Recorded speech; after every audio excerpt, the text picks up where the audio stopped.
Brazil में sugar का भाव 22 रुपये है, हाँ, और हमारे देश में मिनिमम 32 रुपये है।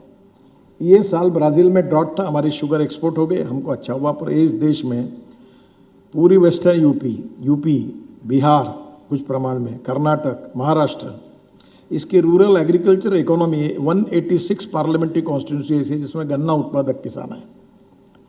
और वहाँ प्रॉब्लम यह है कि शुगर मिल बंद पड़ रही है क्योंकि वो पैसे नहीं दे पा रहे, क्योंकि ऐसी कोई इंडस्ट्री चल नहीं सकती कि 100 रुपीज़ का रॉ मटेरियल खर्चा कर ले लो और 90 रुपीज़ का फिनिश प्रोडक्ट बेचो तो कोई प्रॉफिट में आएगा ही नहीं। तो शुगर इंडस्ट्री का इकोनॉमिक्स बिगड़ गया, इसलिए इथेनॉल के कारण उनको राहत मिली और किसानों को पैसे मिले। तो आज स्थिति ऐसी हुई कि हमारे देश में हमने इथेनॉल निर्माण किया है और अभी इथेनॉल के लिए शुगर सरप्लस है, कॉर्न सरप्लस है। अभी कॉर्न की प्राइस एमएसपी जो थी उससे 400 रुपये सस्ता लोग बेच रहे थे क्योंकि उसको कीमत नहीं थी, क्योंकि ग्लोबल इकोनॉमी में सब प्राइजेस अब वर्ल्ड लेवल पर निश्चित होगी, वो हमारे हाथ में नहीं है। और इसलिए स्वाभाविक रूप से corn surplus, rice surplus, wheat surplus. अब कभी कभी ब्लेसिंग इन डिस्गाइज हो जाता है। अब रशिया और यूक्रेन की वॉर हुई तो हमारा गेहूँ चला गया फिर कोविड में हमने बड़े प्रमाण पर बांट दिया क्योंकि हमें गोडाउन में रखने के लिए जगह नहीं थी। कहीं आप स्टडी करोगे तो इसलिए आज ये देश की ज़रूरत है कि हमारा किसान केवल अन्नदाता नहीं तो ऊर्जादाता भी बनने की उसकी क्षमता है, तो हमने उसको सपोर्ट करना चाहिए। तो आज पहली बार ब्रोकन राइस से इथेनॉल तैयार हो रहा है, कॉर्न से इथेनॉल तैयार हो रहा है, इसको और इनकरेज करना चाहिए। हमारी प्रोडक्शन बहुत अच्छी है, इससे एग्रीकल्चर और रूरल इकोनॉमी का ग्रोथ रेट बढ़ेगा, एम्प्लॉयमेंट खड़ी होगी और वहाँ किसानों को पैसा मिलेगा। तो ये import substitute cost effective pollution free और इंडिजिनियस है। अब इथेनॉल में एक अच्छा रिवोल्यूशन हुआ कि मैं ऐसे ही पढ़ता था, देखता था और मैं इसमें काम करता था, तो मैंने एक बार ऐसा वेबसाइट पे देखा कि रशिया में कुछ साइंटिस्ट है, उन्होंने इथेनॉल की कैलोरी की वैल्यू पेट्रोल के बराबर की है। तो ये जब बात मैंने देखी तो मैं पीछे पड़ा और मैंने इथेनॉल के बारे में जो एक्सपर्ट है चौधरी जी, प्रमोद चौधरी पराज के, उनको बताया। उन्होंने कहा नितिन जी आई फील ये इम्पॉसिबल है, ये संभव नहीं है। पर मैंने अपनी जिद छोड़ी नहीं। मैंने इंडियन ऑयल के चेयरमैन वैद्य साहब और फरीदाबाद में जो रिसर्च लेबॉर्ट्री चलती है इंडियन ऑयल में, राम कुमार जी, उनको दोनों को बुलाया और मैंने उनको बुलाकर बोला कि नहीं होगा तो नहीं होगा, ट्राई तो करके देखो। इनका प्रेजेंट है, फिर रशिया से उनको लाया, वो मशीन लेके आए, 3 महीने ट्रायल हुई और अभी उन्होंने मुझे और पुरी साहब को उन्होंने लेटर दिया है कि 100% पेट्रोल की कैलोरी की वैल्यू के बराबर इथेनॉल की कैलोरी की वैल्यू हो सकती है। ये ठीक है, प्रूवन एग्जाम्पल है, प्रूवन टेक्नोलॉजी। तो 1 litre of ethanol now 1 litre of petrol equal to 1 litre 300 ml ethanol था। तो आज इथेनॉल के कैलोरी की वैल्यू होने से वो पेट्रोलियम कंपनी की थोड़ी झंझट थी कि ये एवरेज कम देता है, वो बात निकल गई और इससे देश के भी 15 से 20 हज़ार करोड़ साल के बच सकते हैं। क्योंकि पेट्रोल के बजाय अब मैं ट्रांसपोर्ट मंत्री हूँ, इसलिए मैं जो बोल रहा हूँ वो एथोराइज बोल रहा हूँ, हवा की बात नहीं कर रहा हूँ।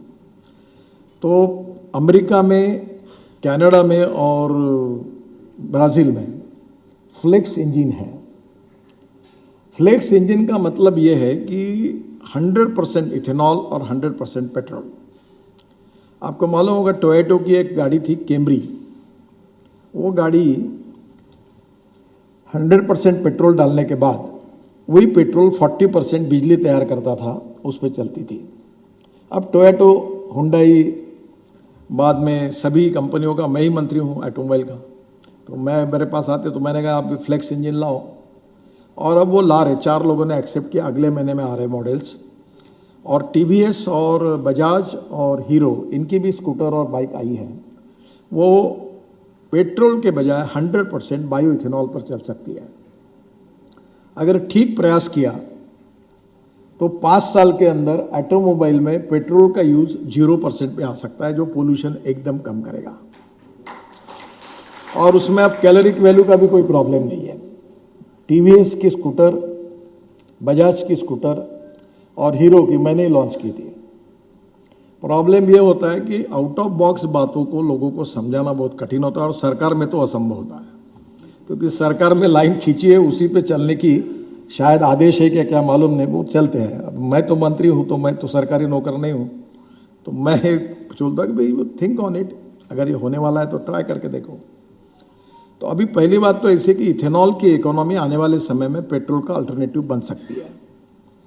दूसरी इंपॉर्टेंट चीज़ हमारे देश में भी डॉक्टर सारस्वत साहब, जिसके लिए जो हमारे नीति आयोग के मेंबर है, DRDO के प्रमुख थे, वो बहुत दिन से कह रहे हैं, मैं भी उनके साथ लगातार लगा हूँ। बहुत दिनों के बाद हमको सक्सेस मिला। आसाम में डीजल में 15% मिथेनॉल डालने की शुरुआत हो गई।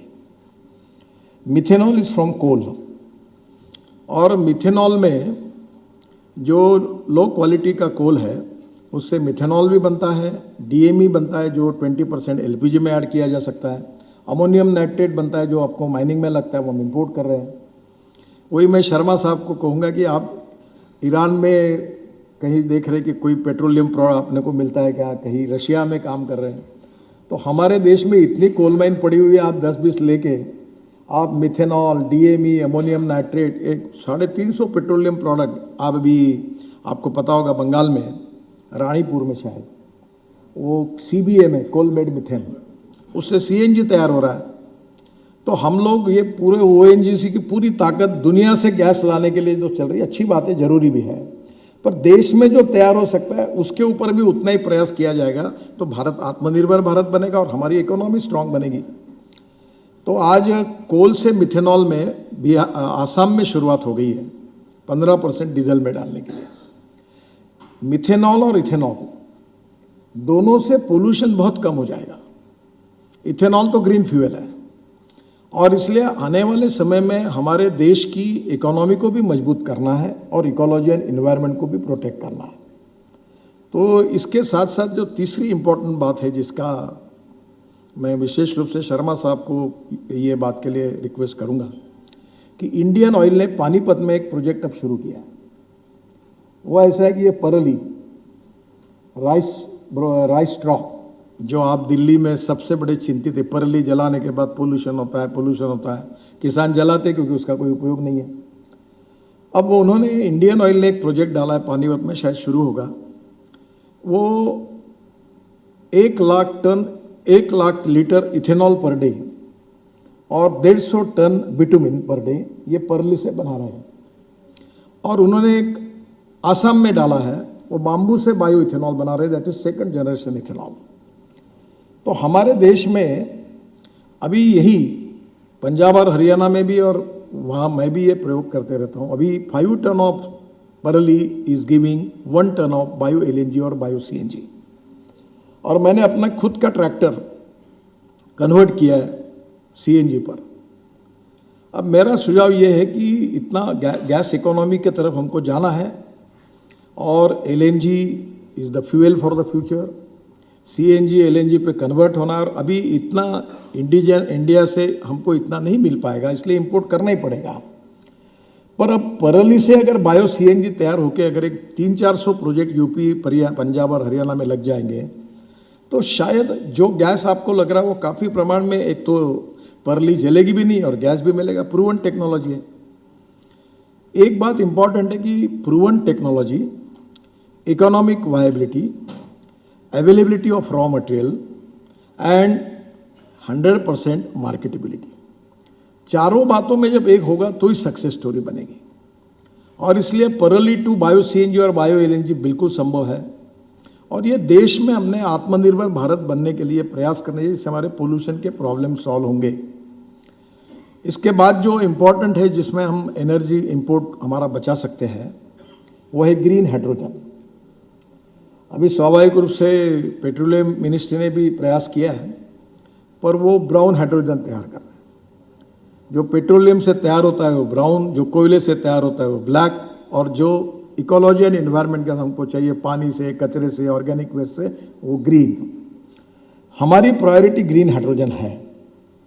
और ग्रीन हाइड्रोजन में मैं ये मानता हूँ कि जो बायोमास है, ऑर्गेनिक वेस्ट है और सीवेज वाटर है, इससे ग्रीन हाइड्रोजन तैयार हो सकता है। और इसमें अब पेट्रोलियम कंपनी, हमारी नवरत्न कंपनियां हैं, उनके पास इन्वेस्टमेंट की कमी नहीं है, प्रॉफिट बहुत अच्छा है, और वर्ल्ड में वो पेट्रोलियम के बड़े बड़े स्टॉक्स ले भी रहे हैं, तो ये देश में ये जो प्रयास है जिसमें आत्मनिर्भर बनेंगे उसके तरफ भी अगर वो कॉन्सेंट्रेट करेंगे तो शायद एक समय ऐसा आएगा कि हम ही आत्मनिर्भर बन जाएंगे और बन सकते हैं। तो इसलिए स्वाभाविक रूप से ये जो हमारे देश में एग्रीकल्चर जो पिछड़ा हुआ है, by using biotechnology we can increase the productivity of biomass, and by using biomass we can make bio ethanol, bio LNG और बायो सीएनजी। और ये होता है तो जैसे अभी आपके यहाँ गोबर गैस तैयार होता है, तो धीरे धीरे इसको और इनकरेज करना चाहिए। चौथी बात जो इम्पोर्टेंट है कि ये जो पोल्यूशन, एयर पोल्यूशन हो रहा है, इसका सबसे बड़ा कारण है कि हमारी हिंदुस्तान में दो चीज़ें बहुत इम्पोर्टेंट भी है और नेचुरल भी है और उसको कोई रोक नहीं सकता।